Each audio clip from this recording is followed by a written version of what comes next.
کہا جاتا ہے کہ کسی علاقے میں قحط سالی پیدا ہو گئی۔ اس قحط سالی کی لپیٹ میں نہ صرف انسان بلکہ چرند و پرند سب اس کا شکار ہو گئے۔ مویشی مالکان بے حد پریشان تھے۔ اس دوران ایک مسجد کے مولوی نے جمعہ کے خطبے میں نہایت یقین کے ساتھ یہ بات بتائی کہ اللہ کا نام لے کر یعنی بسم اللہ پڑھ کر دریا کو حکم دیا جائے تو وہ بھی نافرمانی نہیں کرتا۔ خطبہ سننے والوں میں ایک چرواہا بھی موجود تھا۔ مولوی کی یہ بات اس کے دل میں اتر گئی اور اس بات پر اس کا یقین کامل ہو گیا۔ اس نے واپس آ کر اپنی بکریاں کھولیں اور سیدھا دریا پر چلا گیا۔ اونچی آواز سے بسم اللہ الرحمن الرحیم پڑھا اور دریا کو کہا وہ اپنی بکریاں چروانے کے لیے دوسرے پار جانا چاہتا ہے، اور اسے کہا کہ مجھے اپنے اوپر سے گزرنے دے۔ یہ کہہ کر اس نے اپنی بکریوں کو لیا اور دریا پر چلتا ہوا دریا پار کر گیا۔ دریا کے دوسری طرف کا علاقہ گھاس سے بھرا پڑا ہوا۔ درختوں کے پتے بھی سلامت تھے کیونکہ کسی کو یہاں تک آنے کی رسائی نہیں تھی۔ اس نے خوب اچھی طرح اپنی بکریوں کو سیر کروایا اور واپس لوٹ آیا۔ پھر یہ اس کا معمول بن گیا کہ وہ بکریاں پار چھوڑ کر واپس آ جاتا اور شام کو جا کر بکریاں واپس لے آتا۔ اس کی بکریوں کا وزن دگنا چوگنا ہو گیا۔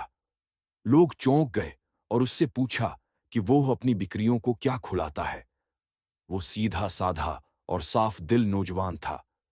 اس نے صاف صاف بات بتا دی کہ جناب میں تو بسم اللہ الرحمن الرحیم پڑھ کر دریا پر چل کر اپنی بکریاں دوسری طرف چروانے لے جاتا ہوں۔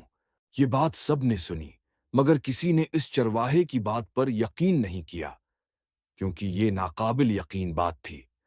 مگر بات ہوتے ہوتے مولوی صاحب کے پاس پہنچ گئی۔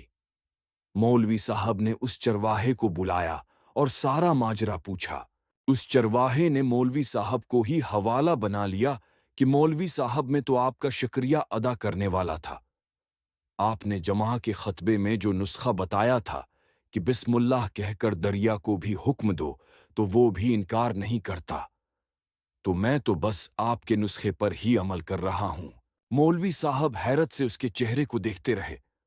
مولوی صاحب نے کہا، بھائی صاحب، ایسی باتیں تو ہم ہر جمعہ میں کرتے ہیں، فقط ان کا مقصد لوگوں کا ایمان بنانا ہوتا ہے۔ مگر بکریوں والا ڈٹا رہا کہ میں تو بس بسم اللہ کہہ کر پانی پر چلتا ہوں اور بکریوں سمیت پانی پار چلا جاتا ہوں۔ آخر کار مولوی صاحب نے صبح خود یہ تجربہ کرنے کی ٹھانی، جسے دیکھنے چرواہے سمیت پورا علاقہ بھی آ گیا۔ مجمع زیادہ تھا۔ مولوی صاحب نے ایک دو بار سوچا کہ انکار کر دوں کہ کہیں ڈوب نہ جاؤں، مگر وہ جو مولوی صاحب کو کندھے پر اٹھا کر لائے تھے اب بھی جوش و خروش سے اللہ اکبر کے نعرے لگا رہے تھے اور مولوی صاحب کے حق میں تعریفیں کر رہے تھے۔ آخر کار مولوی صاحب نے اپنے ڈر کو دور کرنے کے لیے ایک رسا منگوایا۔ پہلے اسے ایک درخت کے ساتھ باندھا، پھر اپنی کمر کے ساتھ باندھا، پھر ڈرتے ڈرتے ڈھیلا ڈھالا بسم اللہ پڑھا اور دریا پر چلنا شروع ہو گئے، مگر پہلا پاؤں ہی رکھا تھا کہ پانی میں گر گئے۔ مولوی صاحب ڈوبکیاں کھانے لگے اور پانی کے بہاؤ میں بہنا شروع ہو گئے۔ لوگوں نے کھینچ کھینچ کر باہر نکالا۔ مولوی صاحب کی اس حرکت نے چرواہے کو پریشان کر دیا کہ مولوی صاحب کی بسم اللہ کو یہ کیا ہو گیا ہے، کیونکہ اس کا یہ روز کا معمول تھا۔ اس کے اپنے یقین میں کوئی فرق نہ آیا۔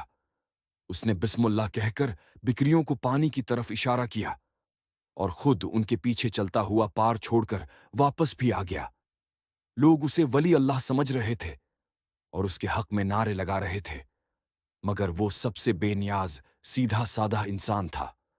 وہ مولوی صاحب کے پاس پہنچا اور کہا، مولوی صاحب، میں آپ کی بسم اللہ کی تعریف سے کافی پریشان تھا، مگر پانی پر چلتے ہوئے مجھے آپ کی بسم اللہ کی بیماری کا پتہ چل گیا۔ اس چرواہے نے درخت سے بندھی رسی کی طرف اشارہ کیا اور کہا، مولوی صاحب، یہ ہے آپ کی بسم اللہ کی بیماری، آپ کی بسم اللہ کی برکت کو یہ رسا کھا گیا۔